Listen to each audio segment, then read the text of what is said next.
How does Medicare RX work? Well, in today's video, we're going to cover that. Hi, and welcome to our CB Health Insurance YouTube channel. My name is Kathy Bukowski. I'm the owner of CB Health Insurance. And in today's video, we're going to go over how does Medicare drug coverage or Medicare RX work? Well, when you're on Medicare primary, you need to have drug coverage. If you don't and you try to sign up later, you will be penalized a late penalty for enrolling for the rest of your life, so don't do that. But you get drug coverage one of two ways, either under Medicare Part C, which is a Medicare Advantage with prescription drug coverage, or Medicare Part D, which is a standalone prescription drug plan. You can't have both, you have one or the other. Now there are plans out there, Medicare Advantage Part C, that they're just MA plans, not MAPD plans. They come without a drug coverage, but if you don't have other drug coverage, don't buy those plans. Those plans are typically for people who are veterans. They get their drugs through the VA. They're eligible for prescription coverage because they're a vet. So if you're not a vet, you want to stick with the MAPD plan or standalone PDP plan. Now, these plans are provided by private insurance companies, Aetna, Humana, United Healthcare, which is our Blue Cross Blue Shield, et cetera, but make no mistake, they are Medicare subsidized programs, okay? They're getting money from the government. And for that reason, they have to follow the rules and regulations set up by CMS. So every drug card out there, whether it's C or D, has to have certain benefits. They're all going to be the same, and we're going to go over that no matter what. They also all have to cover drugs in every category, whether you're taking high blood pressure, high cholesterol, you're diabetic, you have some sort of condition where you have to take medication the rest of your life. They have to cover drugs in every category. That doesn't mean they have to cover every drug. So what happens is you want to look at the formulary list. It's a list of all the drugs that are covered under that drug plan and how they're covered. Are they tier 1? Are they tier 2? Are they a higher tier? So you want to take a look at that. And that's one of the differences between the drug cards. So a drug on one drug plan might be a tier 1, the lowest cost generic, and another one might be a tier 2, subject to a deductible and copay. So that's one of the differences. They're both covered under the plan, but your copays and out-of-pockets are a little different. So one thing that is the same with all drug plans is they have to have 3 tiers of benefits. So every single one of them has an initial tier that is called your initial period, when you pay a deductible, co-pays, and you could pay co-insurance as well. Okay, so that is the first tier. That's where you start. The second tier is if you move from the first tier, and we'll talk about how you go from tier 1 to tier 2. When you go from the first level of coverage to the second level of coverage, it's called the coverage gap. The coverage gap used to be called the donut hole. I don't know if you remember that, but I guess they didn't like that term very well, so they made it a little nicer and they call it the coverage gap. In the coverage gap, you're not paying 100% of the cost. You're paying 25% of the drug cost. At that point, CMS requires the manufacturers of all drugs to discount their retail drug costs, whether it is a generic or a brand name. They must discount it 75%. Now, the cost that you pay, 25%, might be a lot higher than the copay that you would pay at the first level, but make no mistake, it is discounted. The last level is called the catastrophic level. At this level, you are either paying a very low copayment or 5% of the retail drug cost, and quite honestly, it's going to be 5% probably. Now, some people never get to that top level. Some people never get to the coverage gap, the second level. They just stay down in the first level.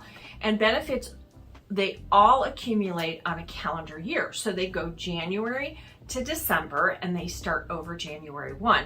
So if you're turning 65 or retiring and coming off a plan, an employer plan, and enrolling in Medicare for the first time and picking drug coverage in July, you have from July to December to have that plan. So chances are you'll probably just be in the initial coverage.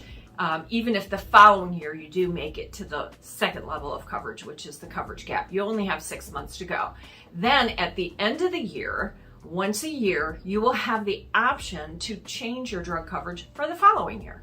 So this is the Medicare Annual Open Enrollment, and it is for Medicare products. What are Medicare products? Medicare C and Medicare D. And so from October 15th through December 7th, once a year, you can change your drug coverage. And oh, by the way, that's the only time you can do it. So you can go from a Medicare C to a Medicare D, or you can go from a D to a C, or you can change your D from XYZ to ABC Insurance Company, and same with Medicare C. Now there are some exceptions. There is a disenrollment period for Medicare Advantage, and if you are eligible for Medicaid, you do have some options to change your Medicare Advantage plan throughout the course of the year. However, for most people, that's the only time that they can change their drug coverage. Certainly your drugs that you are prescribed may change in the course of the year, and that's why it's important to make sure you get a copy of the formulary list, work with your doctors, and find drugs that are covered at the lowest possible level that you can tolerate and are going to help you. So all the drugs under Part C and Part D have these 3 levels, and you move from level 1 to the next level based on the retail drug cost. The government sets this every year. For 2020, I think the first level is $4,430 is the annual retail drug cost. Now, I'm not a mathematician, can't do math in my head, but if you divide that by 12, if you exceed that $300 and some a month in retail drug costs, then you're probably going to get to the second level at some point. You may reach it in December, you may reach it sooner. Okay, the second level, you're going to stay at paying 25% of the cost, the retail drug cost, whether it's generic or brand name, until you hit an annual out-of-pocket, and for 2020 it's $7,050.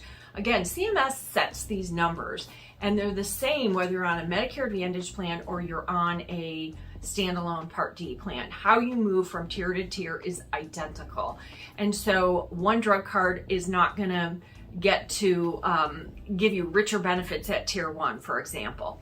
So you move to that last tier when you hit an out-of-pocket cost of $7,050. Now, that is calculated differently than the retail drug cost. Annual out-of-pocket is on the first tier if you hit a deductible, if you paid a deductible, if you paid co-payments, they add up all the co-payments, and whatever co-insurance, because some drugs have 45% co-insurance after the deductible, whatever you pay out of your pocket accumulates, and then in tier 2 it's going to be the 25% of the retail drug costs. And once you hit $7,050 annually, then you go to the catastrophic level, tier 3. Very few people get there. You know, fortunately, drugs are becoming more expensive, but this is why it's important to work with your doctor and work with the formulary list. Now, there is a difference in drug cards and also what the co-pays are. So for example, one drug card might have the drug that you take at a tier 1 level, and the other one might have it at a tier 2 level. So it behooves you to shop and work with somebody that can check all the formulary lists. Now, our office has a tool that we use and we help individuals use for free, where they can put all their drugs in, and it basically will tell you which one's the best plan for you based on your medication, your dosage, what pharmacy you prefer, because each of the drug cards have a different preferred pharmacy. So one drug card might be Walgreens, the other might be CVS, one might be, you know, maybe you go to Osco or Mariano's, or maybe you like Walmart. So you want to make sure that you can go to the pharmacy and get the drugs, and you're paying the lowest cost. That includes the premium as well as all the co-payments, because remember, the one thing that to keep in mind, benefits accumulate on a calendar year basis, but at no point in time do you get to 100% coverage, okay? So whether you're on a Medicare Plan C, Medicare Advantage, which does show you an annual out-of-pocket max for co-pays for going to the doctor, having surgery, getting tests done, that accumulates separately from your out-of-pocket tier 1, tier 2, tier 3 for the drug card. So be aware of that, okay? You will never hit 100%. So that's a little different than your employer plan, and that's the way all Medicare plans work. So every year, January 1st, you start over, and once a year in the fall, you get an option to switch your drug card. They also have on the Medicare.gov website, they have a tool that you can use, and you can put all your drugs in there too if you're not computer savvy. And I've tried to use it, and I think it's a little convoluted. Talk to a broker, talk to somebody that can help you figure out what's the best drug coverage. And again, you can only change once a year. So we covered how does Medicare RX work, whether you're on Part C or Part D. They all have 3 levels. They accumulate on a calendar year basis, and you move from level 1 to level 2 based on guidelines set by CMS, and the government changes these every year. So hopefully you found this helpful.